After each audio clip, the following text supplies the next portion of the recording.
Assalamualaikum warahmatullahi wabarakatuh. Halo anak-anak, apa kabar kalian semua? Semoga kalian dalam keadaan yang sehat walafiat. Hari ini kita bertemu lagi dengan Ibu Fitri dalam pembelajaran IPS, yaitu kita memasuki bab 2, interaksi sosial dan lembaga sosial. Mari kita simak satu persatu ya.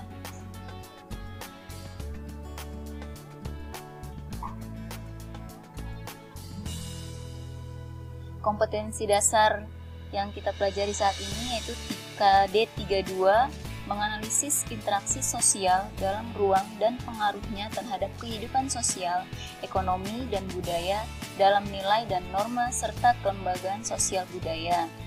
Selanjutnya juga KD 42, menyajikan hasil analisis tentang interaksi sosial dalam ruang dan pengaruhnya terhadap kehidupan sosial, ekonomi, dan budaya dalam nilai dan norma serta kelembagaan sosial budaya.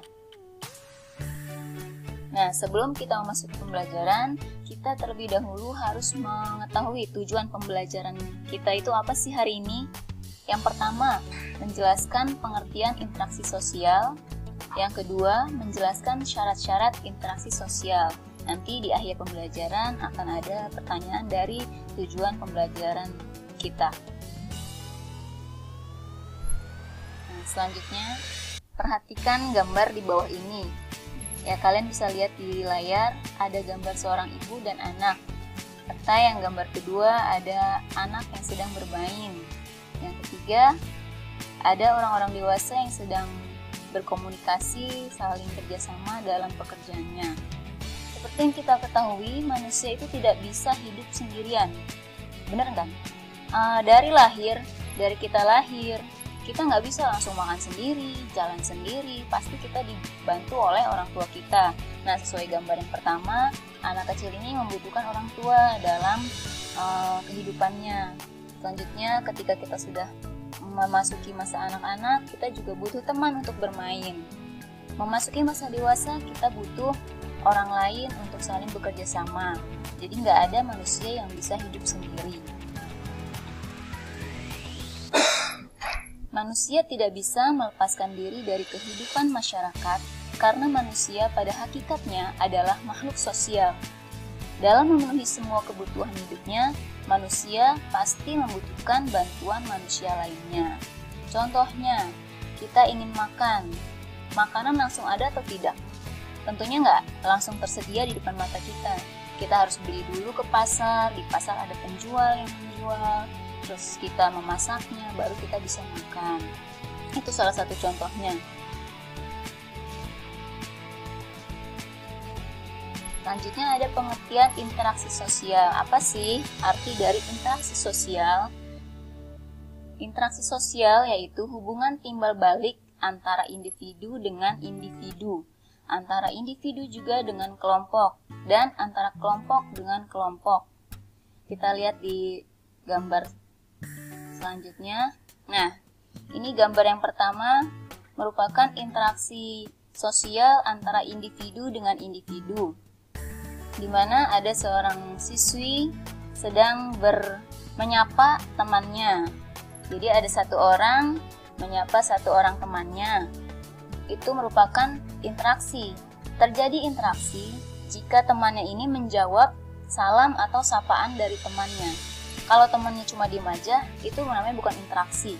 Karena interaksi itu harus ada timbal balik, respon dari lawan bicaranya. Nah, yang gambar yang kedua ini interaksi antara individu dan kelompok. Individu dan kelompok contohnya ketika seorang guru sedang menjelaskan pelajaran di kelas, di mana siswanya lebih dari satu orang merupakan kelompok. Seorang guru tersebut menjelaskan pembelajaran kepada siswa. Terjadi interaksi. Bagaimana terjadi interaksinya? Ketika guru menjelaskan kepada siswa, siswa otomatis akan merespon penjelasan dari guru. Kalau siswanya hanya diam saja, tidak ada pertanyaan, tidak ada timbal balik, tidak terjadi interaksi sosial. Tapi jika siswanya dalam setiap kelas, tidak mungkin semua siswa diam. Pasti ada yang bertanya. Nah, itulah yang disebut dengan interaksi sosial. Ada hubungan timbal balik antara guru dan siswa. Yang gambar ketiga adalah interaksi sosial yang terjadi antara kelompok dengan kelompok, yaitu antara pemain sepak bola yang satu dengan lawannya. Itu kan lebih dari satu orang, jadi disebut dengan kelompok. Ada timbal balik hubungannya. Mereka bermain bola, pasti ada respon menerima bola dan menendang bola. Itu ada hubungan antara kelompok yang satu dengan kelompok yang lain. Itu yang disebut dengan interaksi sosial. Jadi harus ada yang namanya hubungan timbal balik, respon.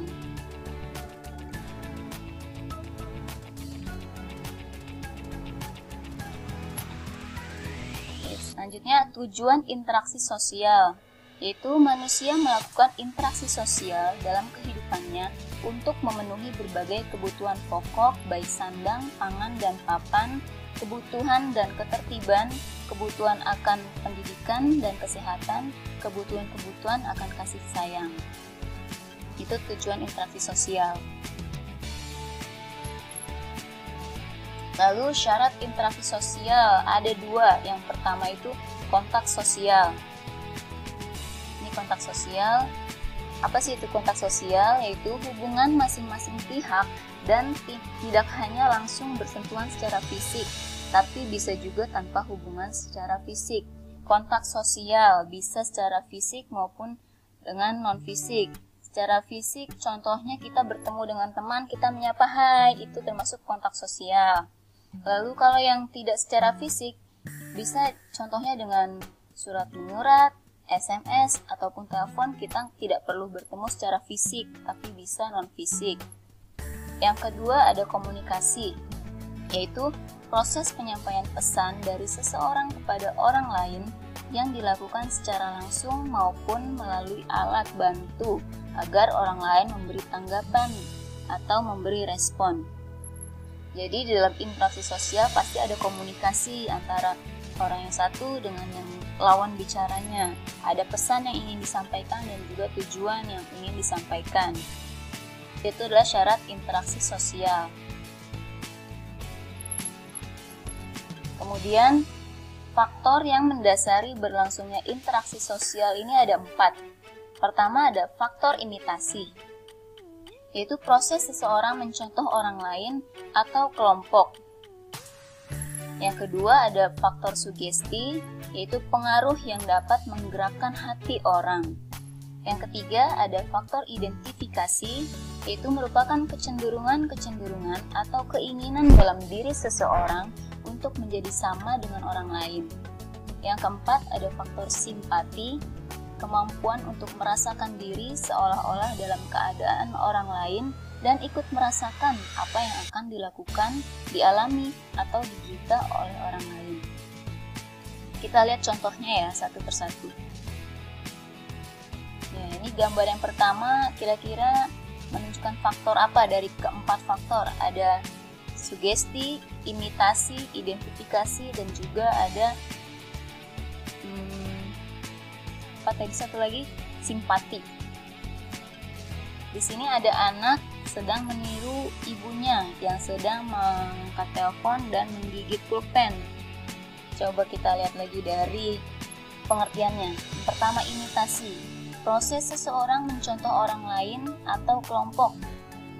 Anak mencontoh ibunya yang sedang mengangkat telepon dan menggigit pulpen. Ini merupakan contoh dari imitasi. Jadi anak tersebut pasti meniru apapun yang dilakukan orang tuanya. Satunya lagi itu gambar anak kecil sedang meniru orang dewasa sedang sholat, sedang sujud ya. Ini disebut contoh dari faktor imitasi, gerakan meniru, proses seseorang mencontoh atau meniru orang lain ataupun kelompok. Yang kedua, yaitu contoh dari sugesti. Tadi pengertian sugesti kita lihat pengaruh yang dapat menggerakkan hati orang. Gimana bisa mempengaruhi hati orang? Dengan cara, contohnya di sini, ketika kita sakit, kita percaya kita harus berobat ke dokter untuk sembuh. itu faktor sugesti masuk ke dalam diri kita. Kita percaya hati kita tergerak dengan berobat ke dokter, otomatis kita bisa sembuh. Itu merupakan contoh dari sugesti. Selanjutnya ada gambar ketiga. Tadi setelah sugesti ada identifikasi. Apa sih identifikasi? Nah, tadi ini merupakan kecenderungan atau keinginan dalam diri seseorang untuk menjadi sama dengan orang lain. Menjadi sama dengan orang lain. Ini ada gambar Michael Jackson ya, yang asli dengan yang palsu. Yang sebelah kiri ini adalah seseorang yang mengidolakan Michael Jackson. Dia ingin dirinya menjadi sama dengan Michael Jackson dengan mengubah gaya rambutnya, bahkan mengubah wajahnya, dioperasi sampai mirip dengan idolanya. Pakaiannya pun sama dengan Michael Jackson. Itu disebut dengan identifikasi. Selanjutnya juga ada ini Superman. Dia merupakan idola seseorang ini. Dia mengubah dirinya menjadi sama dengan tokoh yang dia idolakan. Itu contoh dari identifikasi. Yang terakhir ada simpati. Simpati itu perasaan ikut merasakan kesedihan yang dialami orang lain.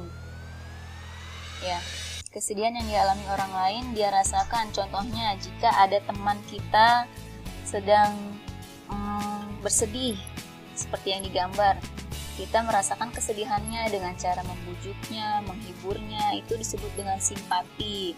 Atau ada orang lain yang kesusahan, kita bisa menghiburnya.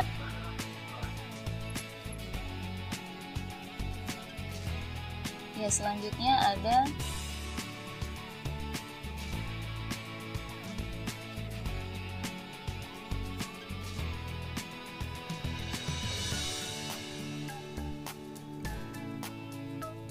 ciri-ciri interaksi sosial. Yang pertama, jumlah pelakunya lebih dari seorang, biasanya 2 atau lebih. Jadi dalam berinteraksi sosial nggak mungkin kita sendirian, harus ada paling sedikit 2 orang yang melakukan interaksi. Jadi akan ada respon dan timbal baliknya. Yang kedua, berlangsung timbal balik. Tadi timbal balik itu respon yang diterima orang lain sehingga terjadilah interaksi sosial. Yang ketiga, adanya komunikasi antar pelaku dengan menggunakan simbol-simbol yang disepakati. Yang keempat, adanya suatu tujuan tertentu. Nah, ini ada soal-soal. Setelah kalian pahami materi yang tadi, kalian jawab soal-soal di bawah ini. Ada 5 soal. Yang pertama, jelaskan pengertian dari interaksi sosial. Yang kedua, apa sajakah syarat-syarat terjadinya interaksi sosial? Yang ketiga, tuliskan contoh faktor imitasi. Lalu tuliskan contoh faktor identifikasi. Yang kelima, tuliskan 4 ciri-ciri interaksi sosial. Nah, kalian bisa jawab soal-soal ini dan lihat materi sebelumnya. Semoga materi kali ini bisa dipahami dan dapat dimengerti, juga dapat bermanfaat.